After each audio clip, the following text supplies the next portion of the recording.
Ese es el primer individuo de esa raza. Él emerge. Que nada tiene que ver con todo lo que el hemos marido mencionado. de Eva. Sí, para nada. Vamos a dejarlo así. Sí. Ni con la clase, ni con la clase del... Sí. Entendible. Sí, ni con la clase del miércoles que hablábamos del primer Adán, del día 1, el Adán del día 6 y el Adán del día 8. Esto es ahí arriba, nada tiene que ver con la creación de esta. En repetición de nombres, como todos los nombres, se van repitiendo a través de la historia. Claro. ¿Y qué significa entonces Adán? Significa Dios, significa Padre y significa hombre. Ahí ya se va viendo. Pero entonces cada engloba todo. Claro, claro, por eso la estrella de David. Está todo contenido en la palabra Adán. Claro, por eso la estrella de David es el símbolo de Adán. Ahí es como se vaya realizando el organigrama que nos va a llevar al siguiente Adán. Sí. Entonces, ahí se queda el primer concepto de Adán. Él, o siguiendo el mismo parámetro, dice, bueno, yo quiero entonces mi hijo con el cual yo voy a desarrollar la creación. Y le dan uno, y le pone por nombre Set. Y es con Set con quien se va a establecer. Y el Set hace lo mismo, dice, yo también quiero mi genealogía, y le mandan su genealogía que van a ser llamados los Setitas. Bien, van a venir ellos, ¿y a dónde van a venir? Entonces ahora sí tiene que ser plasmado el universo espiritual para que haya donde morar en esa realidad. De manera que al Hijo le mandan de la suma majestad de allá arriba 4 grandes ángeles para ser de reyes de sus reinos. A partir de ahí el 4 toma la distinción de representar Cuando la creación. digamos grandes ángeles, debemos entender grandes servidores de Dios a la obra. En ese caso son reyes. ¿Se acuerdan en la clase de ángeles que hablábamos que hay muchos ángeles que son de diferentes funciones, Sí, incluso sí. líderes de un planeta entero? Pues ellos son reyes de esos universos. A la vez de ser reyes, ser ángeles y ser poderosos, grandes en poder, son al servicio del plan de acción. Sí. Estos se lo mandan directamente de arriba para empezar su reino. Y les mandan virtudes, les mandan asistentes, les mandan cualidades, y entonces se empieza a desarrollar la creación, de manera que se organizan. Y Adán recibe el reino junto con el líder ángel de aquí. Set este reino junto con el líder de aquí, los setitas aquí. Y aquí iba a ser el lugar para aquellos que más adelante se iban a incorporar al resto del grupo. De lo que se deduce que tiene que haber también una línea como en cascada de autoridad también dentro de sus 4. Sí. Puesto que, claro, si vemos la línea en cascada por la parte derecha que estamos mirando, por lo tanto, en la parte de los ángeles también tiene que haber el mismo desnivel para que pueda funcionar bien el equilibrio. Sí, y todos estos ángeles tienen a su vez otros ángeles. Entonces cada uno de ellos y sus grupos tienen varias virtudes. Tienen en su totalidad Luego, 3 virtudes. De este universo sí, son de categorías de reyes. No es como los ángeles de esta categoría. bien, Los ángeles en estos estándares son reyes, ya está funcionando, ¿no? son comandantes. En cambio, por ejemplo, en este mundo, los ángeles de los otros dioses son simplemente emisarios, obedecen órdenes, van, vienen, no cumplen una función de liderazgo, de poder, de potestad, de ser la autoridad, un rey. Ellos para nada, solamente obedecen órdenes. Por eso las categorías de ángeles en estos estándares, aunque les llamen ángeles, en estos cánones es como si fuesen más que los propios dioses de este universo, de este sistema, si podemos llamarlo así. Entendible debido a de dónde han salido. O sea, si han salido de lo más puro, son más cercanos, más afines con la majestad.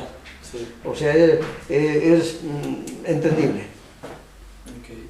Pues cada uno de estos 4 reyes se constituye por 3 grandes virtudes. Y esas 3 grandes virtudes en su totalidad forman 12 reinos. 3 por 4, 12. Porque cada una de las virtudes es un reino. Entonces 3 reinos por cada gran reino de uno de los grandes ángeles forman el reino. Y este es el reino del ungido. Por eso 12. De ahí el símbolo de que los 12 apóstoles lideran Israel como símbolo de esto. Porque los 12 apóstoles salieron de aquí.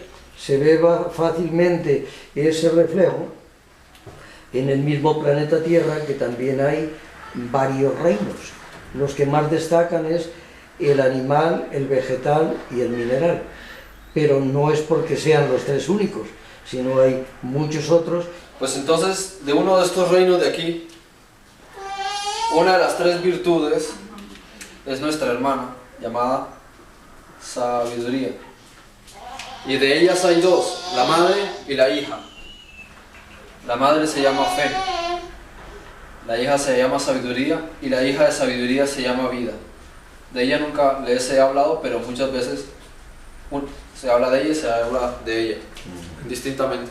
O sea, porque a la larga, ellas dos es como si fuese lo mismo. Y fíjate, claro, si uno empieza a comparar todas estas cosas con las escrituras, te das cuenta de por qué da una prioridad a la fe, por qué da una prioridad a la sabiduría, por qué da una prioridad a la vida, por qué se utiliza. Y es como si uno utiliza ese lenguaje sin saber que viene de aquí y tiene un significado mucho más profundo. Ahora, al ser esta la morada de Adán, y Adán ser padre y ser Dios y ser hombre, todo lo que sale de aquí, en su interior, es lo que nosotros llamamos el seno del Padre o el seno de Dios. De manera que esto aquí es el seno del Padre. Y todo esto está constituido por lo que nosotros llamamos Espíritu Santo.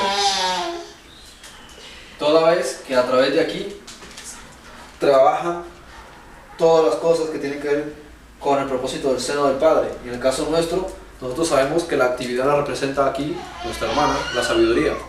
Pues entonces, hablamos del cuarto reino, ¿no? El último, el cuarto reino, el que estaba en el proceso de preparación. Y en el proceso de preparación habíamos visto que en el primero ya estaba la raza de Adán, en el segundo el de su hijo, en el tercero el del hijo de su hijo, así sucesivamente. Y cuando venía a prepararse el cuarto, ella, sin el consentimiento del resto, quiso traer esta raza a esta realidad, sin pedirles permiso a ellos. Entonces, al querer hacerlo por sí misma, no tuvo en consideración la decisión del ungido. Que quiso hacer las cosas por su cuenta, como cuando la conquista de Orma, como estaban acostumbrados a ser siempre ganadores y vencedores en el desierto, alcanzaron una paliza que casi acaban con ellos. Pero en este caso fue por ingenuidad. Y no fue maldad, no fue ignorancia, simplemente fue ingenuidad. Ella pensaba en su ingenuidad de que no había ningún problema si ella, o sea, le hacía ilusión traer esa realidad ahí. La cuestión es que... Y en el desierto por arrogancia, que si lo pones una en un platillo y en otro, se quedan compensados los dos como falla. Entonces, fijarse lo interesante que es cómo la creación o cómo en la naturaleza alguna cosa se produce por sí misma. Nada, necesita siempre la contraparte. ¿Cómo va a surgir algo de la naturaleza que solo tenga una mitad de dos partes? Es un aborto, es un... ¿Qué saldría? Pues nada, algo anormal. No saldría, y en el caso de que saliese sería normal. Anormal. Pues fíjate cómo la mitología griega guardó esta historia, pero ellos la contaban de otra manera. Ellos contaban que la diosa Rea, es un mito, es decir, es una historia que con el tiempo se ha deformado y se queda como una especie de atisbo de cómo fue el relato. Pero esto no tiene que ver con lo que estoy hablando aquí textualmente, literalmente, sino es como una tradición mezclada. Nos quedó algo que oímos. ¿Pero qué es ese algo que oyeron los griegos? Lo dejaste bien claro porque lo separaste con el nombre de mitología, que no es explicada de otra forma que lo estabas explicando tú. Exacto. Como recordatorio. Exacto. En el mito griego, los helenos decían que Zeus de su cráneo sacó a la diosa Atena. Entonces su mujer, la esposa de Zeus, Rea, quería también crear algo por sí misma, y ella creó a un dios llamado Hefaistos. Pero cuando salió vio que era horrible, que era feísimo, y lo arrojó del Olimpo, lo tiró, y él se cayó, y al caerse del Olimpo se quedó cojo y tuerto.